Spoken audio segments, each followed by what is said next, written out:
My tenders.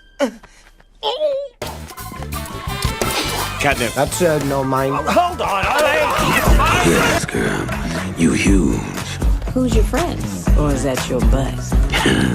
DreamWorks may have been built for families, but the writers always knew who else was in the theater. Parents, older siblings, teens who pretended they were only there for the popcorn. Over the years, a handful of moments slipped past the guardrails, some cheeky, some bold, some uncomfortably real. These weren't just jokes, they were internet moments. The kind that went viral years later when people rewatched and finally went, wait, did they really put that in? Let's go back to where this all began and follow it through to the one film that got a little too real. It all begins in a swamp, with a fairy tale that refuses to play by the rules.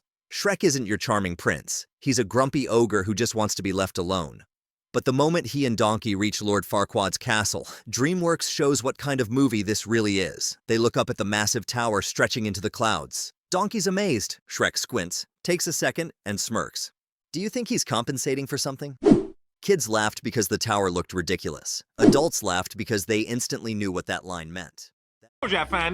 So, that must be Lord Farquaad's castle. That's the place. Do you think maybe he's compensating for something? That single moment became one of the most famous hidden jokes in animation, shared in countless adult jokes you missed as a kid videos and online lists for years. It set the tone for what DreamWorks would become known for, jokes that hit two audiences at once. Then comes the Welcome to Duloc, a fake theme park perfect town with smiling puppets singing their rules. Everything looks bright and cheerful until one lyric nearly rhymes wipe your face. The camera tilts just enough to make you think they're about to say something else, and then it pulls back at the last second. Shine your shoes, wipe your face.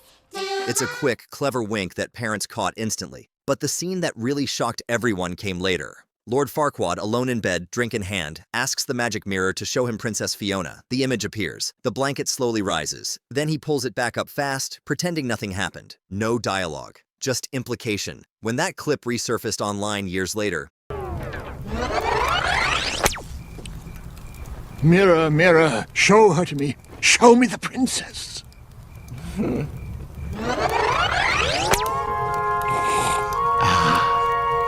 Perfect. people couldn't believe it ever made it past the censors. It's the moment that proved Shrek wasn't just another kid's movie. It was a grown-up comedy wearing fairy tale clothes. 3 years later, DreamWorks returned with a sequel that didn't just match the first movie, it went even further. Shrek 2 pushed the line harder, with faster jokes and wilder moments aimed straight at the parents watching. The most talked about one? The night scene, a perfect spoof of COPS. Shrek, Donkey, and Puss are on the run through Far, Far Away. Guards chase them, sirens blaring. When they finally catch Puss, a guard finds a small bag in his boot. Is that catnip? Puss freezes. It's not mine.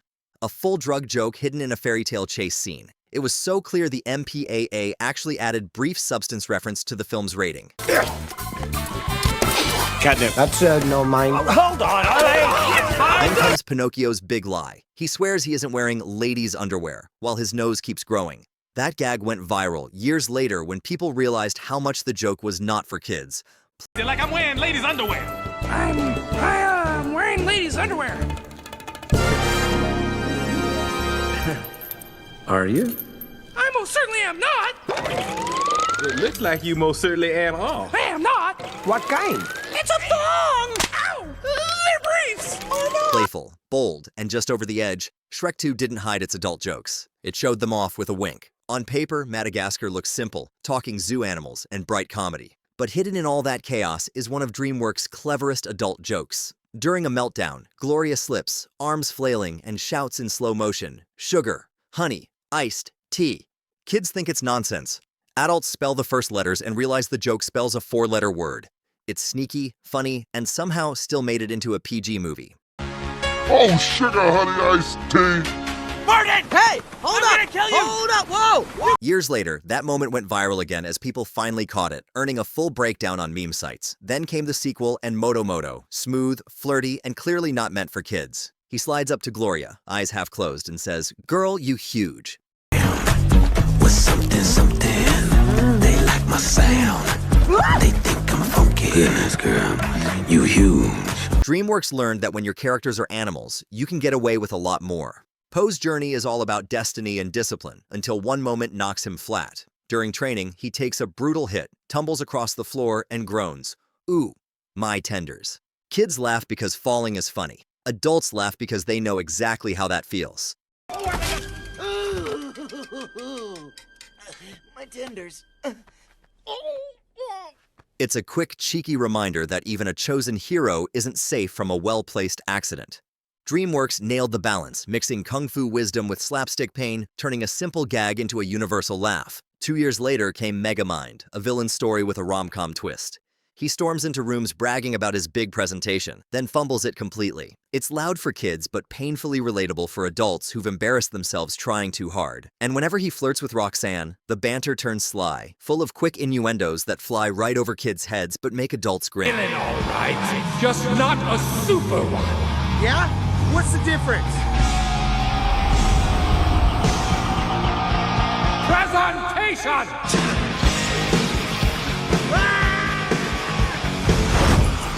When The Boss Baby hit theaters, the internet had one question. Wait, is this actually for kids? A baby in a suit storms into meetings, barking about mergers, profits, and market share like a pint-sized CEO who can't reach the table.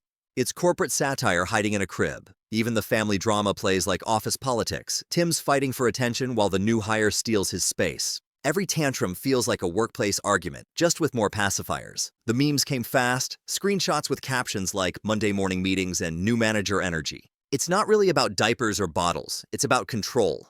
DreamWorks turned the chaos of family life into a perfect parody of office culture and somehow made it work for both sides of the audience. 21 years after Shrek, DreamWorks tried something new, a comic book-style heist film with attitude. But the scene everyone remembers isn't a chase, it's a dance. Mr. Wolf and Governor Foxington move in sync, eyes locked, trading smooth banter that feels straight out of a spy romance. Kids see animals dancing. Adults feel the tension. Reviews even called it grown-up chemistry in a PG movie. It's not just flirtation, it's confidence, elegance, and a wink for the adults in the room.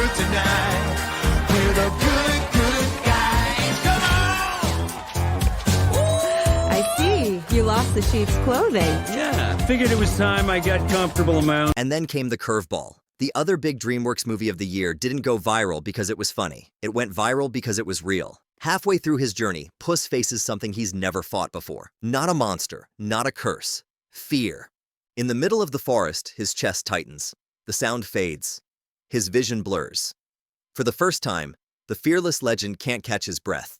Then a small dog, Perito, quietly sits beside him. No jokes. No magic. Just slow breathing in and out until the panic fades away. That moment spread like wildfire online. Millions of clips, breakdowns, and reactions poured in from people saying, "This is exactly what a panic attack feels like." The filmmakers later said they drew from their own experiences with anxiety to make it authentic. No exaggeration, just truth. But the honesty doesn't stop there. The wolf stalking Puss through the movie isn't just a villain, he's death itself. Cold, calm, and patient. Every whistle, every step, a reminder that time catches everyone, even heroes. Critics praised how Puss's story, from fear to acceptance, mirrors real life. Even Antonio Banderas said the theme hit close to home after his own near-death experience. It's not a joke. It's a truth. A reminder that courage isn't the absence of fear, it's learning to live with it. None of this happened by chance. DreamWorks figured out early that one scene could talk to two audiences at once. It started with Shrek, pop culture jokes, double meanings, and punchlines that kids repeat while parents smirk quietly beside them. Over the years, that formula only got sharper. A fake COPS episode with a catnip bust so obvious the ratings board actually flagged it for brief substance reference. A slow-motion gag that secretly spells a swear word. A dance so flirty reviewers called it grown-up chemistry in a PG movie. And a panic attack scene so real, it made adults cry in theaters. The internet did the rest, turning old clips into memes, new reactions, and a flood of comments that all say the same thing. I never noticed this when I was a kid. From Farquaad's castle joke to a therapy dog teaching Puss how to breathe, DreamWorks quietly expanded what family animation could be. Sometimes it's a wink, sometimes it's a gut punch, but it always trusts the audience to figure it out. If we missed your favorite hidden moment, drop it below. Maybe it's one you didn't catch until years later. And if you love deep dives like this, hit like, subscribe, and we'll see you in the next one.